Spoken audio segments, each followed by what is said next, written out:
Voici un avis de disparition. Voici un avis de disparition. Un homme âgé de 67 ans a Il quitté a à de pied courts son cheveux domicile. châtain clair et Au porte moment des de sa lunettes. disparition, il portait un pantalon de training. Le vendredi 4 avril, Il ne s'est plus manifesté depuis. Couleur acajou, il est malentendant et s'exprime avec il ne s'est plus difficulté. manifesté depuis. Au moment de sa disparition, il portait un pull à capuche noire, des baskets blanches et probablement un pantalon noir. Ceci est un avis de disparition.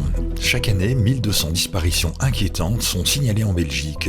5% de ces personnes disparues ne sont jamais retrouvées. Quels sont les parcours de vie derrière ces avis de disparition que l'on découvre après le journal télévisé? Derrière ces hommes, ces femmes comme évaporés de notre société. Nous avons décidé de vous raconter l'histoire de ces disparus, mais aussi de leurs familles et des enquêteurs engagés à leur recherche. Je m'appelle Gaëtane Van Kerkom. Aujourd'hui, je vais vous raconter la disparition de Maxime Carlini à Namur au début de l'année 2022. Pour en parler, j'ai rencontré ses parents et un enquêteur engagé sur l'affaire.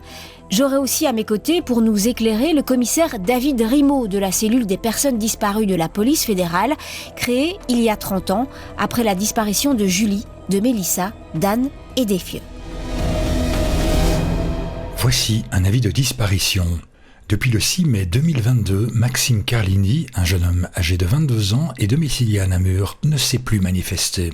Maxime est une personne solitaire. Il mesure 1,80 m, est de corpulence normale, a les yeux bleu-gris et les cheveux châtains. Il pourrait se trouver en France. Il est demandé à Maxime de prendre contact avec ses proches afin de les rassurer. Les gens, vous allez bien? Moi, ça va super. En surfant sur Internet, on trouve pas mal de traces du jeune Maxime Carlini sur les réseaux sociaux. Ce sont des vidéos de lui, vers 15-16 ans, se mettant en scène dans des exercices de parcours, cette discipline qui consiste à franchir en sautant des obstacles urbains. On le voit plutôt doué, effectuer des saltos et autres figures. Sportif, agile, à cette époque, il a plutôt l'air bien dans sa peau. Comme pour beaucoup d'adolescents, la vie de Maxime n'a pourtant pas été un absolu long fleuve tranquille. Dans son enfance déjà, ce n'est pas insurmontable, mais il est hyperactif, donc pas forcément très à l'aise en milieu scolaire. Mais Maxime, c'était un enfant très sensible. Joëlle Piret, maman de Maxime Carlini. C'est un enfant qui pouvait être vraiment charmant et assez protecteur, qui n'a pas toujours eu facile. Donc à l'école, il était un petit peu dans son monde, dans sa bulle. En fait, il était diagnostiqué TDAH petit. Donc voilà, il avait un peu de mal avec lui-même par moments. Et je pense qu'il manquait de confiance en lui. En grandissant, c'est devenu quelqu'un de très passionné. Et quand il se passionnait vraiment pour quelque chose, il se donnait à fond.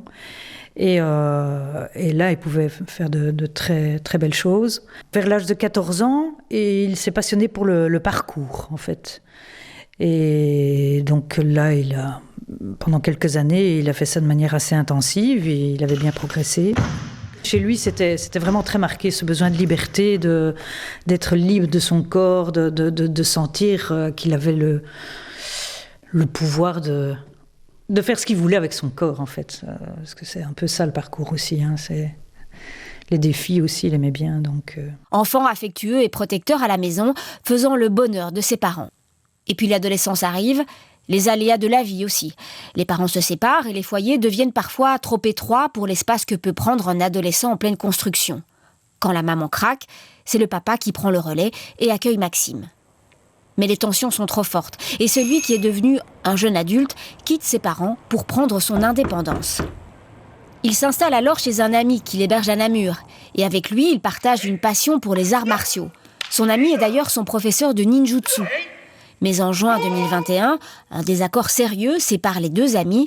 Maxime cherche alors un logement seul. Aidé par le CPAS pour le loyer, il se trouve un petit studio d'étudiants et s'y installe avec ses haltères et ses katanas, ses sabres japonais de samouraï. En septembre de cette même année 2021, Maxime reprend des cours avec l'ambition de passer son jury central, l'équivalent de son diplôme de fin de secondaire. Il n'est pas impossible qu'un jour, il ouvre un dojo pour vivre de sa passion, pourquoi pas. Et les cours se passent plutôt bien. Avec le temps et quelques années en plus, à l'époque il a 20 ans, Maxime est finalement devenu un élève assidu. Et tout ça se passe bien loin de sa famille proche, avec laquelle il n'a plus aucun contact. Il a rompu les liens physiques et virtuels sur les réseaux sociaux. Mais au début de l'année 2022, il refait un tri, supprimant de Facebook un oncle notamment. Et cet élément, un peu comme une goutte d'eau, inquiète sa maman, qui en avise le père de Maxime. Mon frère m'a dit, voilà, en fait, Maxime m'a viré de Facebook, je ne comprends pas. Puis j'étais un petit peu regardé sur Facebook et j'ai vu qu'effectivement, moi, il m'avait bloqué depuis longtemps, son père aussi. Il avait bloqué plein de gens. Et je me suis dit, je vais quand même téléphoner à son école de ninjitsu pour voir s'il va toujours là-bas. Et c'est là qu'on m'a dit, non, il n'est plus venu depuis un bon moment. Il avait pourtant, je lui ai envoyé un mail pour dire qu'il avait un diplôme à venir chercher et tout. Et du jour au lendemain, je ne l'ai plus vu. Suite à ça, son ami François m'a téléphoné parce qu'il allait aussi à ce cours-là pour me dire, voilà, écoutez... j'ai entendu dire que vous inquiétiez, voilà, je vous expose un petit peu la situation, qu'il avait coupé les ponts avec Maxime et que Maxime avait déménagé. Il m'a donné l'adresse à ce moment-là. Si on assure en fait qu'il y avait quelque chose de bizarre... Marc Carlini, papa de Maxime. C'est parce que sa maman payait toujours son abonnement et je lui ai demandé, mais regarde sur les factures à qui il appelle pour essayer de reprendre contact. Et c'est là qu'on s'est rendu compte en avril qu'en fait il a envoyé 2 SMS. Pour quelqu'un de son âge, c'est un peu bizarre d'avoir si peu. Alors le peu de communication avec son GSM fait qu'on a la puce à l'oreille. On reprend contact avec un certain François du sport qui va avec sa maman lui montrer le COT. Et là, on apprend qu'il n'y a plus de nouvelles au COT. On contacte le propriétaire. Quand j'ai voulu aller le trouver, il n'y avait plus personne dans ce COT, en fait. Il avait abandonné le COT avec toutes ses affaires, comme s'il était parti précipitamment, en fait. La vaisselle n'était pas encore faite. Et voilà, donc le propriétaire nous a dit qu'il avait disparu depuis 1 mois. Entre-temps, moi, j'avais réussi à contacter la banque qui m'a démontré son compte en banque. J'ai remarqué qu'il était alimenté, mais qu'il n'y avait plus aucune sortie. Ce qui est bizarre quand même pour pouvoir vivre un peu. Le propriétaire nous disait que ça fait plus de 2 mois qu'il ne payait pas. Donc oui, il y avait quelque chose de bizarre. Comme c'était au mois d'avril, il ne payait plus de 2 mois, donc peut-être que 2 mois avant déjà, il avait disparu. Ses parents décident alors de signaler la disparition de Maxime Carlini. Le 6 mai 2022, la maman du jeune homme se rend à la police de Namur. Au printemps 2022, Maxime Carlini a 21 ans déjà. Mais les policiers qui reçoivent la maman comprennent que certains éléments dans son absence sont de nature à inquiéter l'entourage. Ils se lancent alors dans une série de vérifications. On fait des recherches dans tous les hôpitaux, donc on a recherché dans tous les hôpitaux de la région, que ce soit les hôpitaux classiques ou psychiatriques. Jean-François Legrand, inspecteur principal à la zone de police de Namur. Voir s'ils n'avaient pas une entrée, parce qu'il est tout à fait possible qu'ils soient hospitalisés. Nous avons également fait des recherches dans les banques de données. Donc on a regardé voir si M. Carlini n'avait pas été incarcéré dans une prison en Belgique, ce qui n'était pas le cas. Nous avons directement effectué une analyse au niveau des téléphonies et aucune activité n'est constatée de M. Carlini. Et alors on a encore l'année passée, parce qu'on fait ça régulièrement, envoyer des réquisitoires aux différents opérateurs afin de savoir si M. Carlini avait pris un autre numéro et toutes nos recherches sont avérées négatives en Belgique. On a également effectué des recherches auprès des banques, même à plusieurs reprises, encore même l'année passée, régulièrement, puisqu'il est détenteur de plusieurs comptes en banque en Belgique et aucun mouvement, si ce n'est un abonnement Basifique, aucun mouvement n'a été détecté de ce monsieur, à part les 80 € qu'il a retirés juste avant sa disparition. Donc on a fait les enquêtes bancaires, les enquêtes de téléphonie. On s'est aussi renseigné auprès du Centre de coopération policière et douanière en Belgique en mai. C'est un centre qui peut nous dire si monsieur a été contrôlé aux frontières, notamment françaises, mais les résultats sont avérés négatifs. On a ensuite procédé à une visite domiciliaire du COT de monsieur Carlini. C'est un petit COT de 20 mètres carrés, tenu comme un jeune, un peu de bazar mais pas trop, bien rangé, frigo bien tenu. La seule chose qu'on n'a pas retrouvée dans le studio, c'est son portefeuille et son GSM. On regarde si on a, par exemple, des contrats à l'étranger, si on a réservé des billets d'avion, s'il y a des traces des tickets de caisse ou ce genre de choses qui pourraient nous indiquer qu'il est allé chercher un objet, par exemple chez Decathlon, pour disparaître ou quoi que ce soit. Et alors, ce qu'on recherche aussi, c'est s'il y a un écrit, une lettre qui pourrait motiver, une lettre d'adieu, par exemple, ce genre de choses, mais rien n'a été trouvé dans le studio. Un signalement de Maxime Carlini a également été diffusé dans tout l'espace Schengen. Si un jour il est contrôlé dans un de ces pays de la zone, il sera provisoirement arrêté, le temps d'éclaircir sa situation. David Rimeau, vous êtes commissaire à la cellule des personnes disparues de la police fédérale. On le voit ici, on a affaire à la disparition d'un adulte qui a coupé les ponts déjà avec une partie de son entourage. Comment choisit-on de mobiliser des moyens dans pareille situation ? Lorsqu'on est confronté à ce type de disparition, c'est-à-dire à la possibilité que la personne disparue ait choisi volontairement de disparaître ou de couper les ponts avec ses proches, la seule et unique question qu'on va se poser lorsqu'on prend connaissance de ce dossier, c'est de savoir si c'est une disparition inquiétante ou pas. Donc il s'agit effectivement d'un adulte, donc la question qu'on va se poser, c'est est-ce que cette personne est en danger ? Est-ce que son intégrité physique ou morale pourrait être mise en danger ? Et donc à partir du moment où, oui, cette personne pourrait être en danger, soit parce qu'elle a besoin de soins médicaux urgents, soit parce qu'éventuellement elle pourrait avoir des tendances suicidaires, soit parce que tout simplement sa disparition est totalement contradictoire avec son comportement habituel. On a déjà eu comme ça des disparitions de personnes qui devaient absolument se rendre au tribunal ou à un rendez-vous médical très important. Et donc c'était pour nous des éléments qui nous laissaient à penser qu'effectivement c'était pas normal, même si la piste du départ volontaire était envisagée. Alors lorsqu'on pense que la personne a disparu volontairement, mais qu'on n'a pas la certitude, eh bien on va considérer malgré tout que c'est inquiétant. Et on a l'habitude de dire qu'une disparition volontaire est inquiétante tant qu'on n'a pas prouvé le contraire. Alors dès qu'on va avoir un élément dans l'enquête qui nous permet de savoir avec certitude que la personne est vivante et qu'elle va bien, on va arrêter nos investigations et on aura à ce moment-là comme seule préoccupation de rassurer les proches, de leur dire que la personne disparue va bien et avec son autorisation, de leur expliquer ce qui s'est passé et où pourrait se trouver la personne disparue.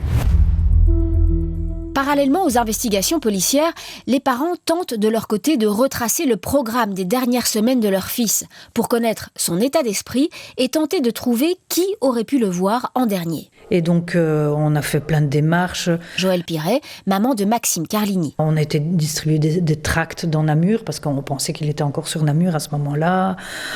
Voilà, je suis retournée à son école. J'ai fait plein de démarches de mon côté pour essayer d'avoir les dernières pistes, mais quant à savoir qui l'a vu en dernier lieu, ça je ne saurais pas dire. Après, on a mis des avis de recherche. Marc Carlini, père de Maxime Carlini. Et dans les avis de recherche, des gens disaient qu'il avait vu Maxime à la gare, qui discutait qu'il avait un gros sac à dos. Alors, est-ce que c'était lui ou pas ? On ne sait pas.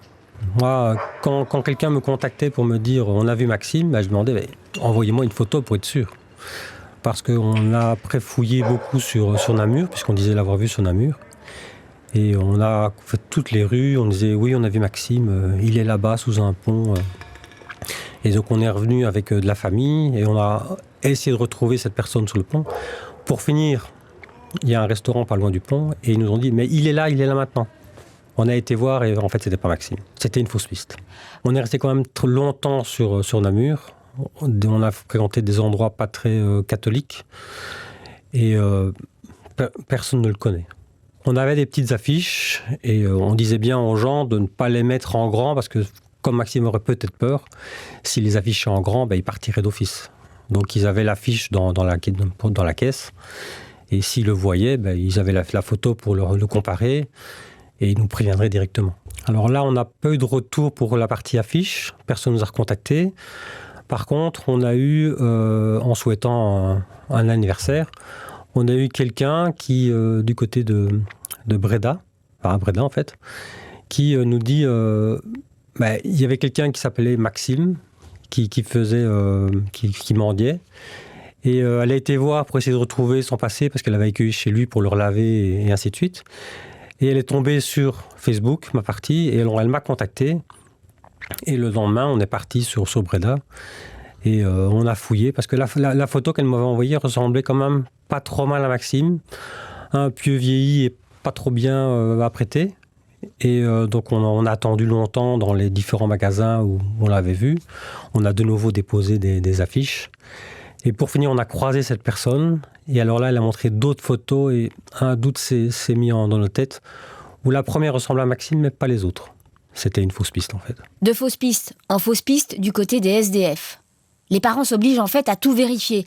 Mais à vrai dire, ils ne croient pas tellement à l'hypothèse de leur fils devenu indigent. Alors nous, on a fait des avis sur Facebook, où là, ça a bien marché avec des bons retours.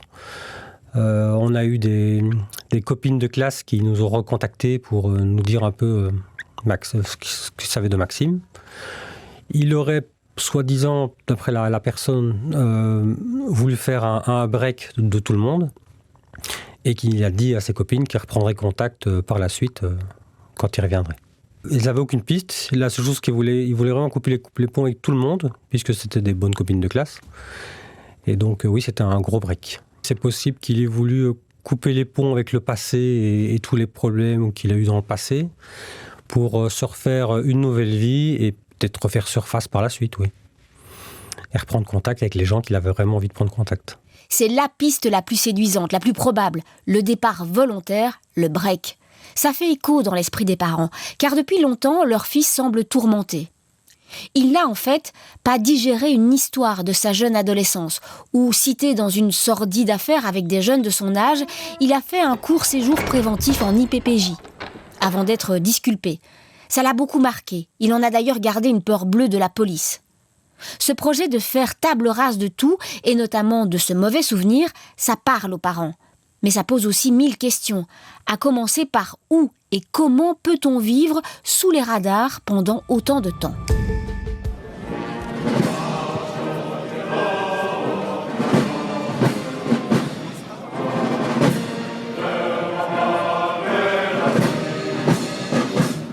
Un jeune homme, seul, sans attache, qui veut refaire sa vie loin des siens.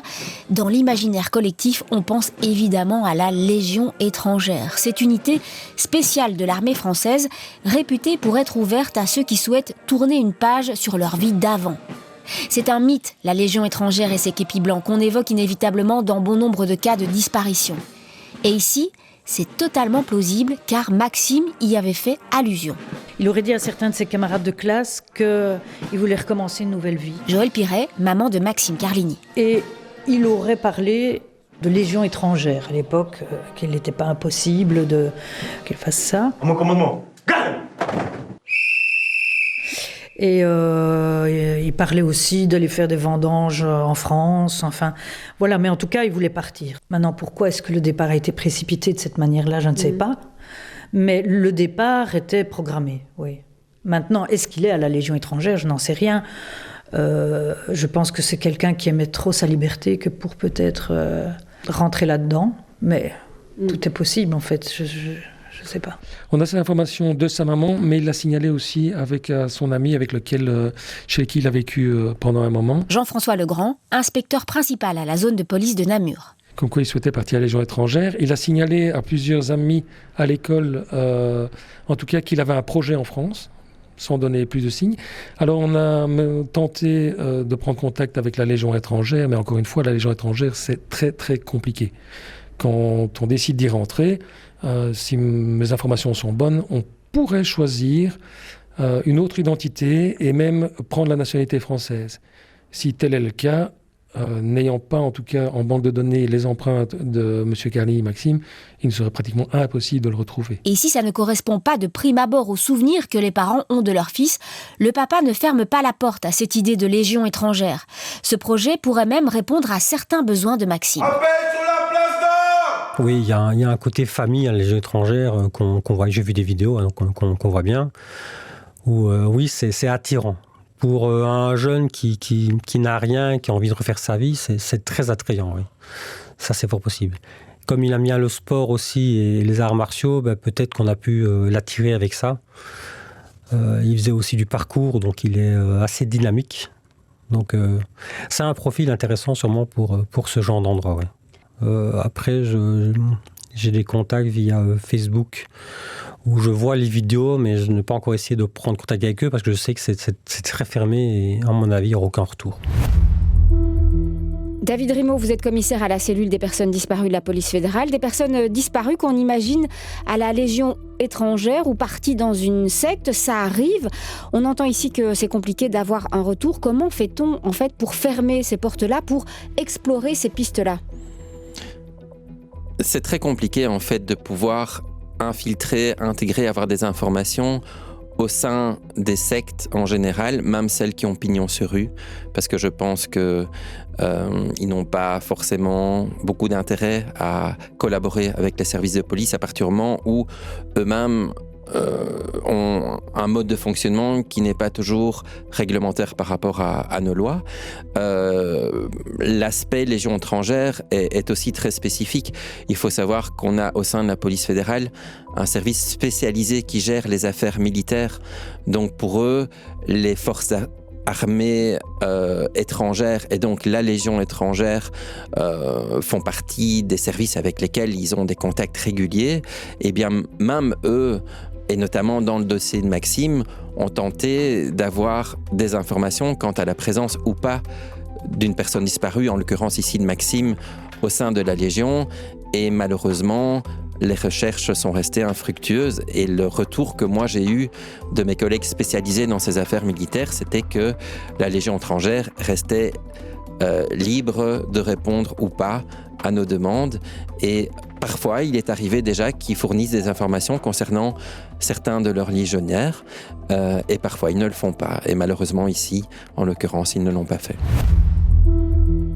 Si Maxime Carlini s'est engagé avec la Légion étrangère en 2022, c'est pour 5 ans. Minimum, c'est le contrat de base. Et même si les carrières là-bas peuvent être bien plus longues, sa famille a tout de même pointé à son calendrier avril 2027 pour un éventuel retour. Mais rien n'indique, pas le moindre élément, que Maxime s'est bien engagé avec l'armée française. Pas un témoignage, pas une seule confirmation. En attendant, une autre piste est aussi sérieusement envisagée par les parents. C'est l'Asie. On l'a vu, Maxime est friand de culture asiatique et japonaise en particulier. Ses parents l'imaginent volontiers vivant sa passion au pays du soleil levant. Mais certains détails bloquent tout de même. Son père l'a vu sur ses extraits de compte, Maxime Carlini a effectué son dernier retrait bancaire fin mars. Un retrait de 80 €, laissant derrière lui plus de 2000 € sur son compte. Partir avec de l'argent sur un compte en banque, c'est bizarre. Marc Carlini, papa de Maxime Carlini. Pour ma part, j'aurais pris l'argent, je serais parti. Là, il n'y a rien qui est sorti. Moi, si je veux refaire ma vie, j'ai besoin de l'argent parce qu'on part de rien. Donc, j'ai besoin de l'argent et puis j'ai besoin d'avoir des contacts aussi. Donc, qui n'ait plus utilisé son GSM, c'est bizarre. Après, peut-être qu'il a changé de numéro pour qu'on ne puisse pas le fouiller dans ses affaires, peut-être. Mais même pour avoir un numéro en Belgique, il faut une carte d'identité maintenant. Donc, il doit y avoir des traces. Ou alors, il a changé de pays, il a un numéro dans un autre pays et peut-être que pendant ces quelques mois, il a fait des trajets entre les deux, on ne sait pas. Puis il y a l'histoire de son cote qui était rempli avec ses vêtements et tout ce qu'il y a. Il avait un matelas gonflable, il était toujours là. Il aurait pu le dégonfler, le rouler pour avoir un support. La nourriture était dans le frigo et pourrissait, donc on ne sait pas. C'est bizarre de partir comme ça en laissant tout en plan. Les recherches se poursuivent donc. Son portrait est notamment toujours disponible sur le site de la police fédérale. Alors il y a 3 ans que je ne l'ai plus vu, bien sûr. Joëlle Piret, maman de Maxime Carlini. Mais ce qui est sûr, je suppose que ses yeux n'ont pas changé. Donc il avait des yeux particuliers, bleu-gris. Très beau d'ailleurs. Et puis il avait aussi un tatouage en fait sur le pecto. C'était un aigle, c'était en noir, il n'y avait pas de couleur. C'était un aigle avec les ailes ouvertes et il y avait un signe qui ressemblerait à un signe un peu asiatique. Je ne sais pas ce que ça voulait dire, mais en tout cas, voilà, ça c'est un signe distinctif chez lui. Et alors, il faut savoir que au moment de sa disparition, juste un peu avant... Jean-François Legrand, inspecteur principal à la zone de police de Namur. Il avait un projet de se faire un tatouage d'un dragon japonais, un peu mystique, c'est ce qu'il écrit dans les conversations, au niveau d'une de ses épaules, mais pour des questions de budget, il n'a pas réalisé le tatouage en question à ce moment-là, mais c'est tout à fait un projet qu'il a pu depuis mettre en œuvre. Donc, si un tatoueur se souvient d'une personne avec un aigle sur le pectoral et aurait décidé de tatouer un dragon sur l'épaule, ce serait bien de revenir vers nous. Plus que jamais, les tatouages, surtout les œuvres uniques, peuvent être des signes distinctifs d'identification. David Rimeau, vous êtes commissaire à la cellule des personnes disparues de la police fédérale. Un tatouage unique, c'est loin d'être anodin. Est-ce que ça pourrait être une façon formelle d'identifier quelqu'un ? Effectivement, le fait d'avoir un tatouage bien spécifique nous permet d'identifier des personnes disparues, mortes ou vivantes. Donc on appelle ça une méthode d'identification secondaire. Donc un tatouage bien particulier, une tache de naissance, une cicatrice placée à un endroit bien spécifique sont des méthodes pour nous qui nous permettent d'identifier quelqu'un.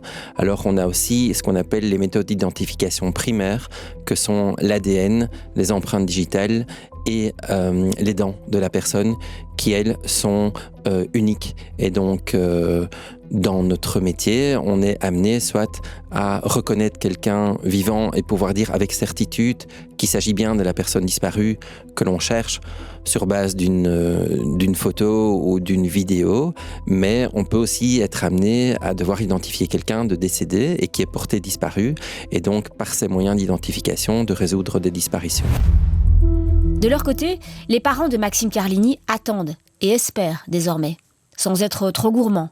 Ce qu'ils voudraient, c'est un signe de leur fils, un signe de vie. Être certain aussi que Maxime est au courant qu'ils sont prêts à lui ouvrir les bras. Il y a toujours sa chambre qui est prête. Et Maxime aurait dû être le parrain de sa petite sœur, qui maintenant a 3 ans, et je pense qu'elle aimerait, oui. D'un côté ou de l'autre, tout le monde serait content de le voir. Tout le monde demande tout le temps des nouvelles de lui. T'as pas de contact ou quoi? Donc oui, on a envie de le retrouver. J'y pense tous les jours, ça c'est clair. Et puis c'est un peu comme quelque chose qu'on met par moment dans un tiroir, parce que sinon c'est invivable en fait. Mais le moindre souvenir, par moment c'est insoutenable. Et puis, par moments, je mets ça dans un tiroir, je m'occupe, j'essaye de ne pas trop penser, mais c'est douloureux. Et on croit, en fait, qu'avec le temps, les choses s'arrangent, mais pas pour un enfant, en fait.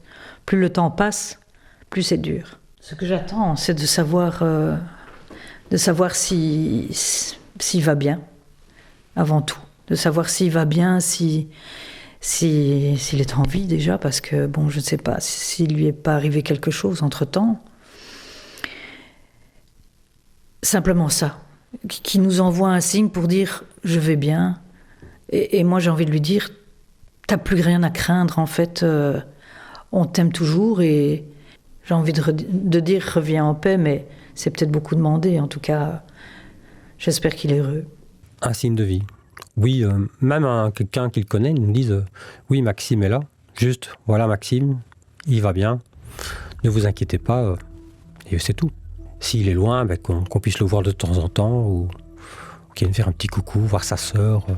Je sais pas, on a vraiment d'avoir un petit quelque chose, un petit espoir. Ouais. Si vous avez des renseignements concernant la disparition de Maxime Carlini, si vous savez où il se trouve, vous pouvez contacter la police fédérale via le numéro 0800 30 300. Tous les avis de recherche de la police fédérale, et donc notamment celui de Maxime Carlini avec sa photo et la photo de son tatouage, sont à retrouver sur le site police.be.